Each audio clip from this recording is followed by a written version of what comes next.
Hola, buenas, soy Fernando, bienvenidos a mi canal de cocina. Hoy vamos a preparar trinchat de la Cerdaña, que es un puré de verduras con un toque de carne que se prepara aquí en Cataluña que está muy bueno. Vamos a empezar cortando 300 gramos de panceta de cerdo a dados y dorándola a fuego lento.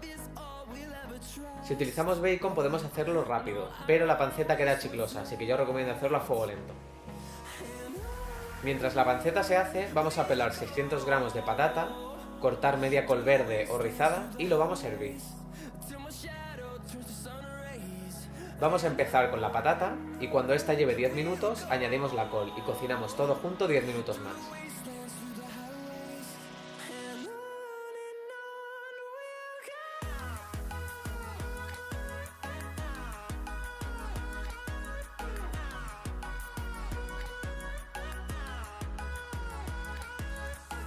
Escurrimos la verdura, recuperamos la panceta y rehogamos un poco de ajo y guindilla. Después añadimos la verdura y trinchamos, haciendo un puré.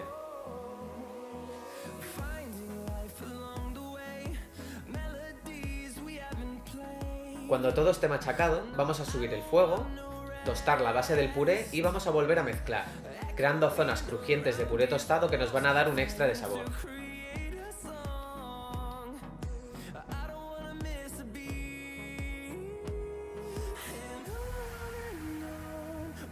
Por último emplatamos y listo.